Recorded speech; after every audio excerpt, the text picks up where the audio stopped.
Nasabi mo na ba sa sarili mo, talagang magiging masaya ako kapag madalas nating hinahabol ang mga pangarap sa hinaharap, nakakalimutan ang kasalukuyan.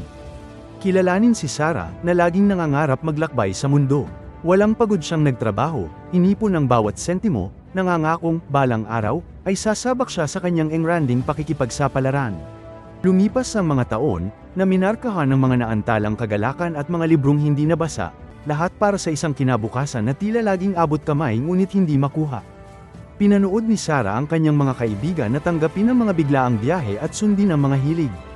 Inggit na inggit siya sa kanilang tawanan, ngunit sinabi niya sa sarili na mas matalino ang kanyang disiplinadong paraan. Isang maliit na boses sa loob ang bamulong tungkol sa mga napalampas na sandali, ngunit isinantabi niya ito, kumbinsidong hawak ng bukas ang tunay na premyo. Ang kanyang buhay ay naging serye ng hindi pa, at halos nandoon.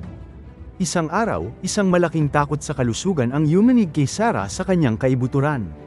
Habang nakahiga sa kama ng ospital, nakita niya ang kanyang hindi pa nagagalaw na mga travel brochure at kupas na pangarap. Isang malalim na realization ang tumama sa kanya, ang bukas ay hindi kailanman garantisado. Nagpasya siya noon din na bumili ng tiket para sa kanyang pangarap na destinasyon, wala nang paghihintay. Hindi naghintay si Sarah ng perpektong kondisyon, nilikha niya ang mga ito. Natutunan niya na ang tunay na kaligayahan ay hindi isang destinasyon kundi isang paglalakbay na ganap na pinamumuhay, bawat araw. Ang panandali ang katangian ng buhay ay humihingi na pahalagahan natin ang ngayon, sundin ang ating mga kagalakan ngayon, at huwag kailanman ipagpaliban ang pinakapuso ng pamumuhay. Huwag ipagpaliban ang iyong kaligayahan. Ano pa ang hinihintay mo?